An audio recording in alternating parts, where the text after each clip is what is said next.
All right, hi my loves. So it is Thursday the 9th. What we're working with is still conditional probability.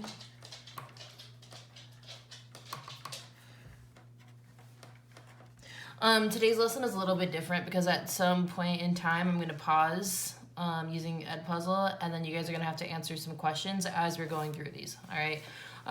So since we are switching over to Edpuzzle, we're going to be able to see who's watched the video. You have to answer questions within the video, so we'll know if you're kind of like keeping on track with us or not. If you are struggling, please do expect your teachers to be reaching out to you to make sure you're attending those Q&A sessions, make sure you're attending those Flex Wednesdays, maybe scheduling meetings one-on-one. So the point of doing it this way with having like pauses and questions within the video is that so that we get more information from you guys as opposed to just you're turning in a Google form, all right? So again, what we're working on is conditional probability. We're moving into our level 2 problems. All right, so level 1 was just very basically being able to read one of these. One of these is very simply just called a Venn diagram. So if you can read a Venn diagram, then you'll be good. And that's kind of all you need to be able to do in order to do these level 2 problems. All right. To start, what we're going to be practicing with today, what makes it a level 2, is that we're working with probabilities. All right. So it's very important that you remember probabilities as a part over a whole. So because it's a part over a whole, there's two things we need to know. We need to know the part. That piece of information is always going to come from here, and the whole, which is still going to come from here. All right. So the whole is kind of what people tend to struggle on the most. So we're going to start with our wholes. When I say whole, what I mean is kind of counting up these totals. All right. So as we talked about before, these circles represent two different events. So this purple circle here is going to represent the total number of kids who went to basketball. So if I add up the 10 plus the 4, then I know there's 14 total kids who have been to a basketball game. All right. If I add up the totals in the other one, so this circle which represents boxing, it's 5 who are just in this section plus that other 4. All right, so you may be asking, why are we adding that 4 in twice? All right, so that's going to be the question you answer first. Why are we adding the 4 to the purple as well as the 4 to the red? Or in other words, why are we adding the 4 with the basketball and why are we adding the 4 with the boxing? All right, so I'll give you a chance to answer that. All right, the other total that we need to find is the total number of people interviewed. All right, so in order to find the total interviewed, we're just going to very simply add up all the numbers in our Venn diagram. So we're going to take this 13 on the outside, so that's the 13 who have been to neither, 10 who have been to basketball, plus 4 who have been to both, plus another 5 who have been to boxing. All right, so we're going to add those up, so that's 23, 27, 32 is going to be our total. All right, so that's going to be a pretty important number. Okay, so conditional probability is huge. Conditional probability is always going to look like the probability of an event A given that B has already happened. All right? So again, the way that's read is the probability of A given, so that line there is just a vertical line, means given B. When we say given, that means that B has already happened. Or that means that B is already true. All right, so when I'm finding the probability of A given B, I want to know what is the probability of A if I already know that B happened. All right, the formula for this is going to be the probability of A intersected with B. So that's the probability of A and B divided by the probability of just B. So we talked about this on the last video. So it's still a part over a whole, right? The probability is still going to be a part over the whole. Just what's happening now is my part is that both events are happening and my whole is specific now. Now my whole is the fact that it already happened, that B already happened. So I can only look at the people who B is true for.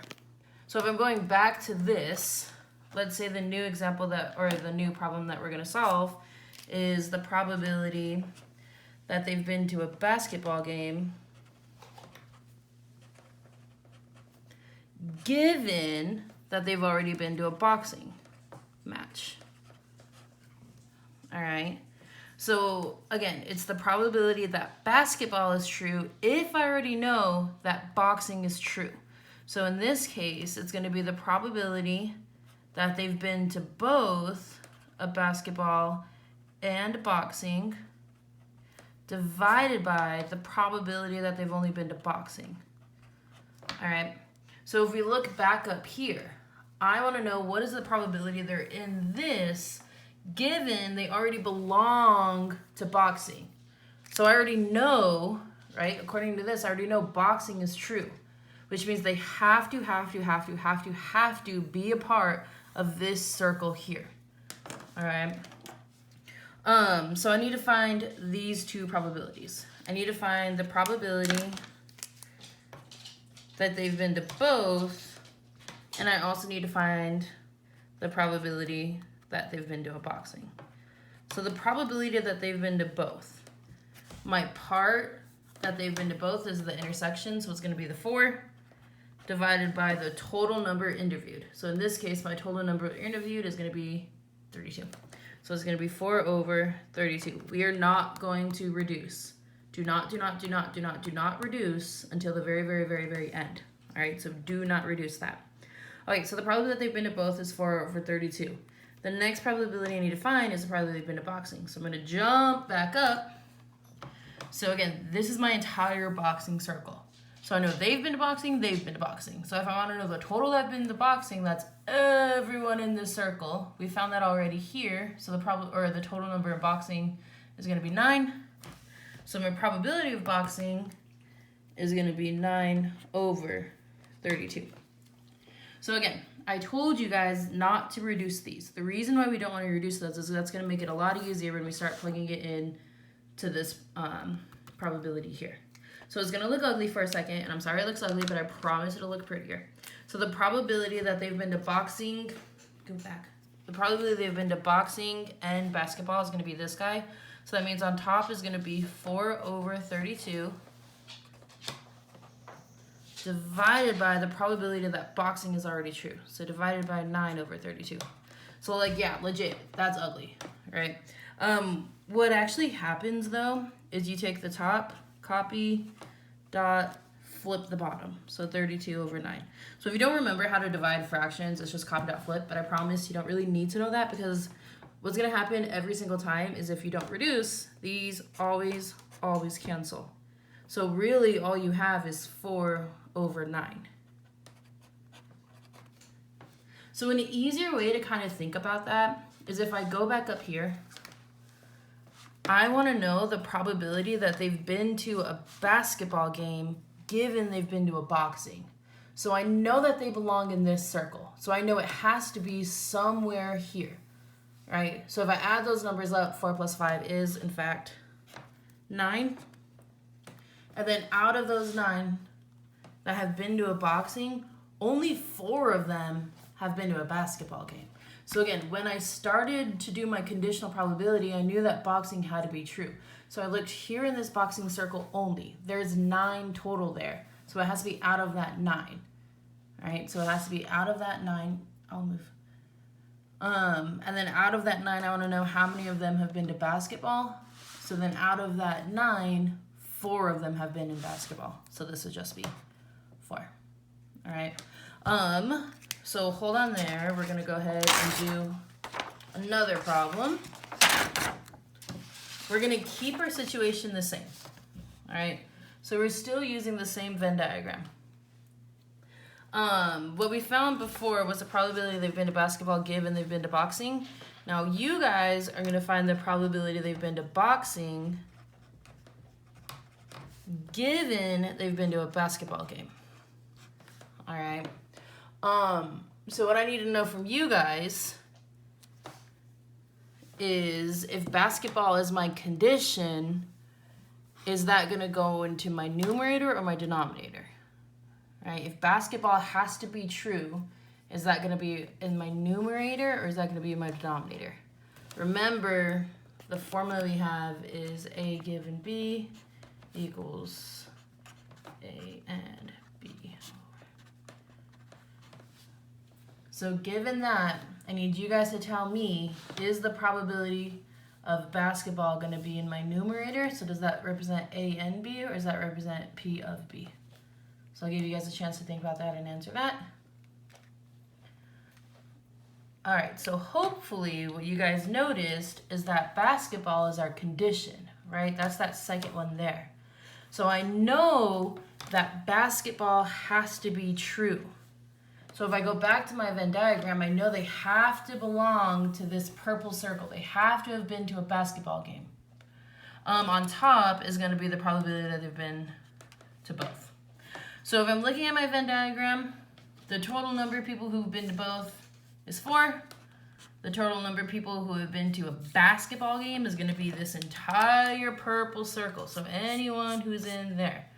So I know that the total number who've been to a basketball game is going to be 14. So my final probability is going to be 4 over 14. Now that we're done finding that probability, again, I told you before you didn't have to do the divide it by the total if we know that basketball is our total. So I'm only looking there. Now that I know that that's my final answer, I can go ahead and reduce at the very end. So 2 over 7 would be our final answer there. All right. What's going to happen next is you guys are going to practice. I'm going to give you the situation. It's a situation that you guys did on the 6th, so it should feel a little bit familiar.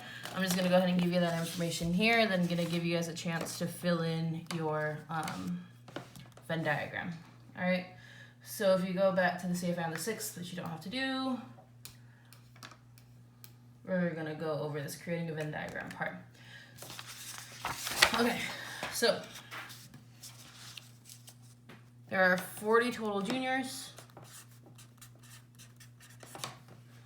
14 are in AP English. 5 are in both. And 2 are in neither. So we're going to go ahead and draw a rectangle. I'm going to use a picture of my family. Yup.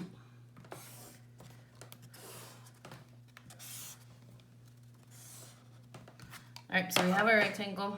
Let's go ahead and make our circles. As I'm doing this, you guys should also be following along because you're gonna need this later on. So of course, your circles don't have to be perfect. My circles don't have to be perfect. Just figured we'll make it prettier for you guys. And then we'll start filling it out.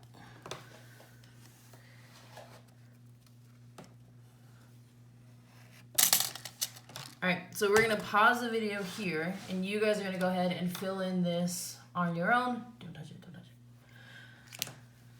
it. Okay, so hopefully you already filled yours in, all right? And then what we're gonna do is kind of go over your answers. So we know that there's 40 kids total. 5 of them are here in the both category. We'll call this red one English, and we'll call the purple one psych. I'm sorry, I didn't say that before. All right. So I know this is kind of something that you guys struggle on when we gave you this original one. So 14 are in English, which means this entire red circle represents 14. So 14 are in English. Of those 14, 5 are in both, which means only 9 are in English. All right. I know that 2 students are in neither, so that means that 2 has to be out there. Then I have to find the total or the number of kids who are just in psych. So what we're gonna do is we're gonna add all those up. So we're gonna go ahead and do 9 plus 5 plus 2, which is 16. And I'm gonna take that number and subtract it from 40. So 40 minus 16, and here, hopefully you guys went ahead and put 24. All right, so now that that's all set up, what we're gonna do is we're gonna find the probability that they are in AP English, given we know that they're already in AP Psych. I guess there should be an equal sign. So I wanna know the probability that they're in English if I already know that they're in psychology. So I know they have to be a part of this purple circle. They have to be there. That's my condition. That has to be true. We know that to be true. So I'm gonna give you guys a chance to figure out what's gonna go on top and what's gonna go on bottom. All right, so the first question is gonna be what's gonna go on top? Is it gonna be the probability of both? Or is it gonna be the probability of English? Or is it gonna be the probability of psych? And then you also have to decide what's gonna go on bottom. On bottom, are we gonna put the probability of both, the probability of English, or the probability of psych? So I'll give you guys a chance to figure that out. All right, so hopefully you remembered that the formula is the probability of A given B is the probability of A and B divided by the probability of B. All right, so that intersection always goes on top, which means here, down here, your choice you should have put here is the probability that they're in both. And we're gonna go ahead and divide that by the probability that they're in psych. We know that they're already in psych. So plugging numbers into that, you're gonna decide from this set of numbers which number is gonna go on top, which number is gonna go on bottom. So I'll give you guys a chance to answer that. Okay, so as we talked about before, we know that they have to be in psych. So we know they have to be in this circle. If this circle represents 5 and it represents 24, then the total number of kids who are in psych, so all of this is gonna be 29. So I know it's some kid out of these 29. It was given that they were in psych, so they have to be in this purple circle, all right? Looking back at my formula, I wanna know how many are in both. 5 of them have been in both. So the probability that they're in English given they're in psych is gonna be 5 out of 29.